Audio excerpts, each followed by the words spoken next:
करना चाहिए। इसलिए आए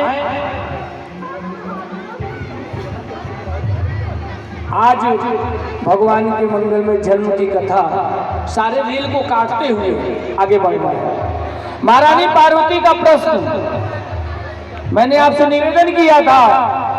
महारानी पार्वती वट वृक्ष के नीचे बैठी है। भगवान बाबा विश्वनाथ वट वृक्ष के नीचे बैठ करके नेत्रों से अश्रु बह रहे हैं। क्यों? कभी कोई चूड़ामणि गोस्वामी तुलसीदास जी महाराज चित्र खींचते हैं कि एक बार तेहि तरु प्रभु गया एक बार ही तरु प्रभु गया और तरु लोचन जल भरे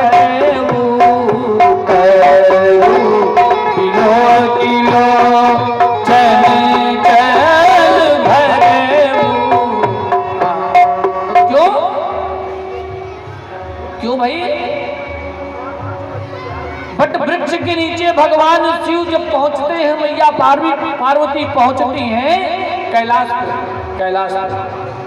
एक वट वृक्ष है दंडकारण्य में, जहां से मैया सती का बिछोह हुआ था। और आज वही वट वृक्ष है कहाँ? कैलाश पे। और उस वट वृक्ष के नीचे जब दोनों पति पत्नी जाते हैं तो उस वट वृक्ष को याद करके भगवान शिव के नेत्रों से जल निकल पड़ता है। यही वट वृक्ष है जहां से सती का बिछोह हुआ था। मैंने यही कहा था जब सती जा रही थी, तो मैंने यही कहा था कि तबल की पैठ, थोड़ी सी भूमिका दे करके हम आगे बढ़ेंगे। तबल की पैठ रहूं बट छाही, अजब लगी तुम आई हो मोहि पा। और यही से भगवान शिव के नेत्रों में जब मैया पार्वती ने जल देखा तो कहा, ठाकुर प्रभु आपको क्या हो गया? भगवान शिव ने कहा, बीती हुई बात याद आ गई।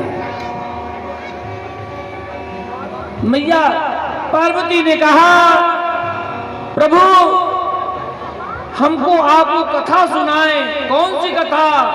कि कथा जो सकल लोक हितकारी, कथा जो सकल लोक हितकारी,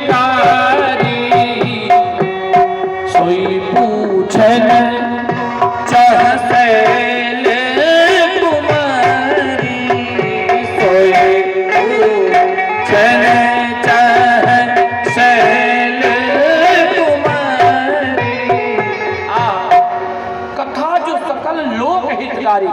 एक लोग नहीं, तीनों लोग 14 भुवन को जो हितकारी करने वाली कथा कौन सी है? वो है मंगल में राम कथा।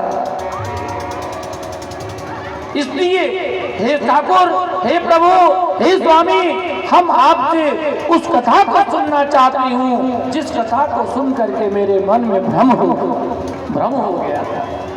इसलिए आज वही कथा मुझे आप पुनः सुनाए। भगवान शिव ने कहा, हमारे घर में कथा नहीं सह जाएगी। पार्वती ने कहा, क्यों नहीं सहती? बोले, हम एक बार कथा सुनने गए थे, लेकिन वो कथा सही नहीं, सती से बिछोह हो गया। पार्वती मैया ने कहा कि मैं उस कथा को भी जानती हूँ, मैं सती को भी जानती हूँ, और हे नाथ आपके सामने जो आज पड़ी हूँ उसको भी मैं जानती हूँ, मैं ही हूँ। इसलिए कृपा करके मेरा पहला प्रश्न है, बहुत लंबा प्रसंग है, थोड़ी सी भूमिका देकर के हम आगे बढ़ रहे हैं। इस सब कथा करने के लिए बहुत समय चाहिए। तो बस मैया ने कहा, बाबा बस इतना बता दें कि बस हमारे प्रश्न का उत्तर कुछ है, उसको आप दे दे कथा के माध्यम से। कौन सा प्रश्न? मैया पार्वती जी का पहला प्रश्न है, कारण कहूँ विचारी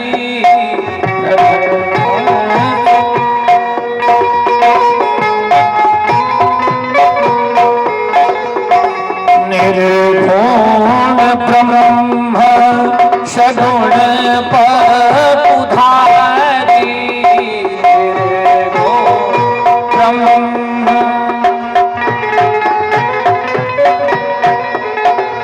निर्गुण ब्रह्म।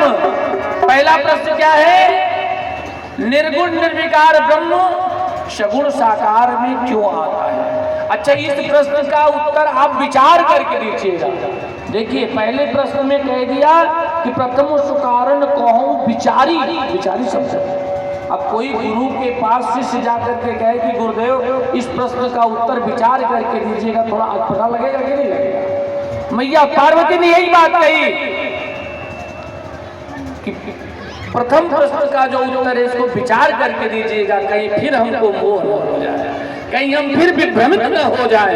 इसलिए ठाकुर आप ऐसा करें कि हमारे मोह की निवृत्ति हो जाए और राम जी का दर्शन हो जाए। क्योंकि अब मैं भगवान के मंगल में उस चरित्र का श्रवण करना चाहती हूँ। तो प्रथम प्रश्न का उत्तर भगवान ने, बाबा विश्वनाथ ने कहा, राम प्रथम जो का ये मनु प्रसंग में आता है, मनु प्रसंग की कथा है।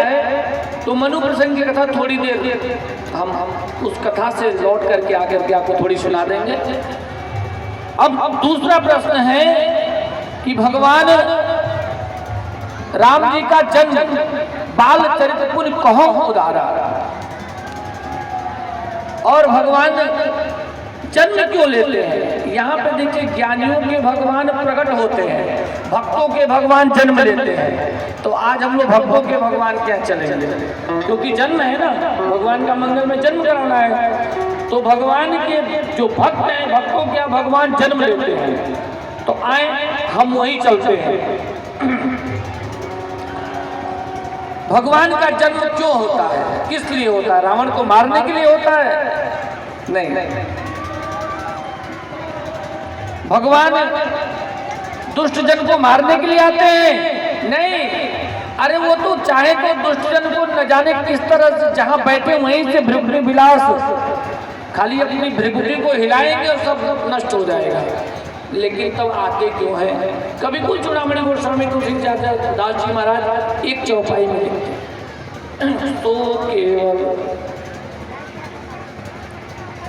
सो केवल भगतन हित लागी, अपरम कृपाल प्रणत अनुरागी।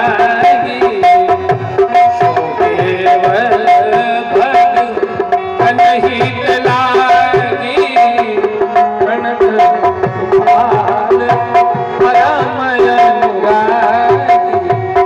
और बाबा विश्वनाथ ने कहा कि राम जी के जन्म का हेतु क्या है? राम जन्म